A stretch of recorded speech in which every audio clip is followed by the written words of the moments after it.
Mga biday, sa magandang oras po sa lahat at welcome po sa aking channel. Naku po, tila nabudol po tayo, mga bida.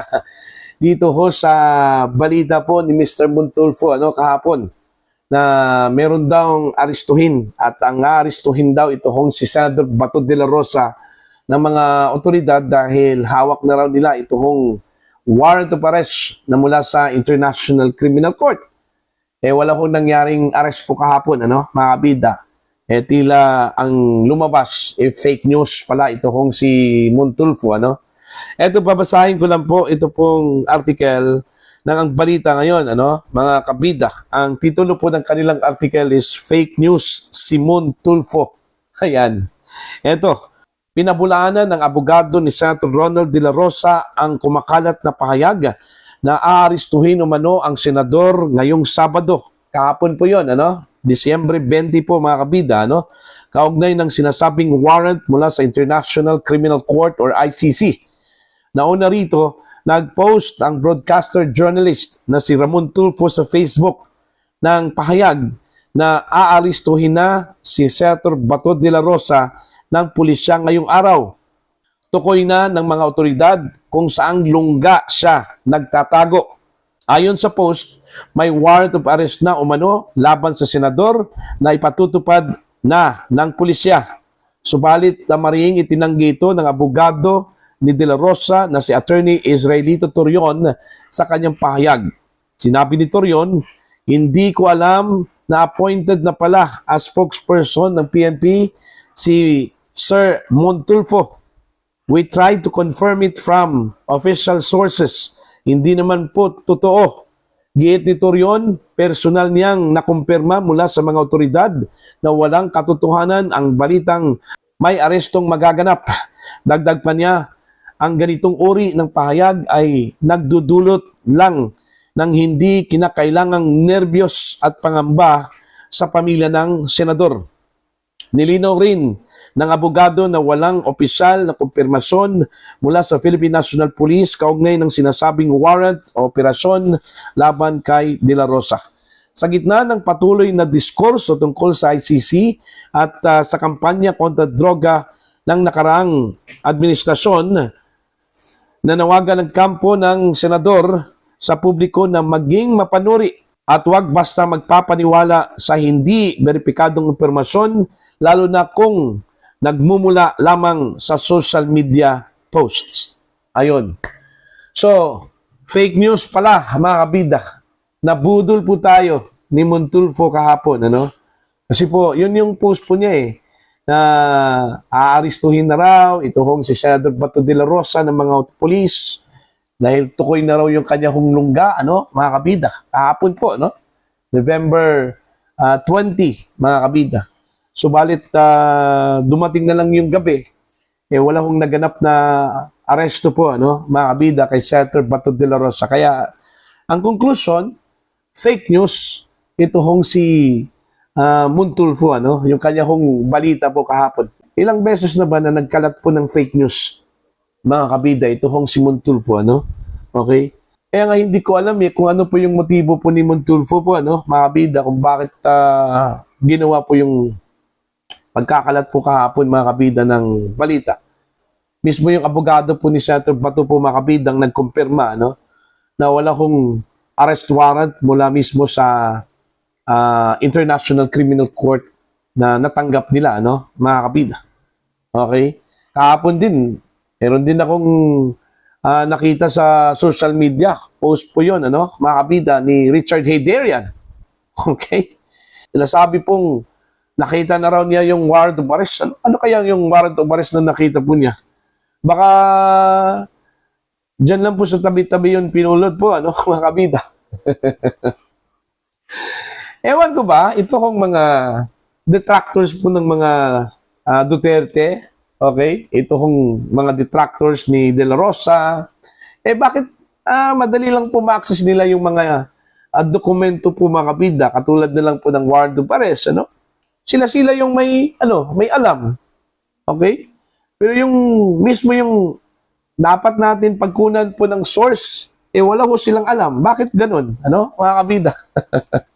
Di ba? Sinasabi po nila may warrant of arrest na raw.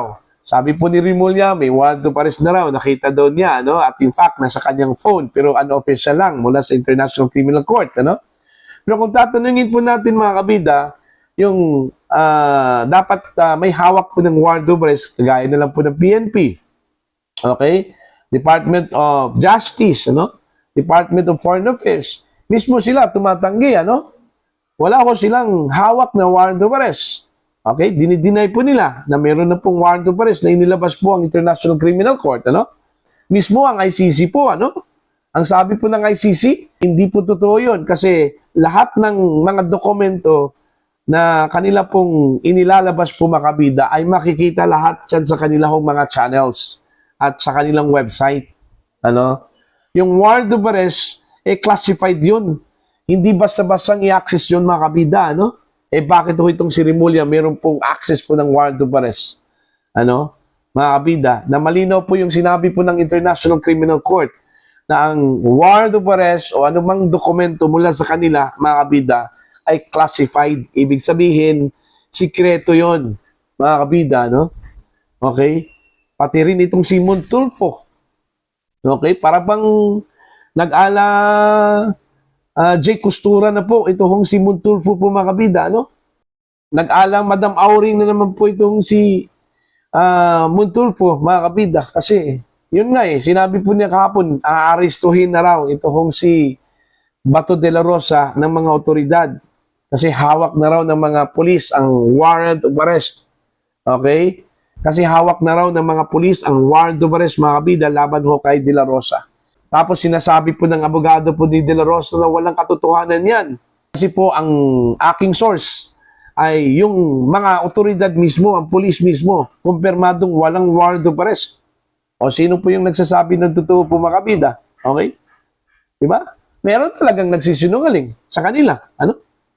At ang conclusion po, mga kabida, fake news yung kay Tulfo.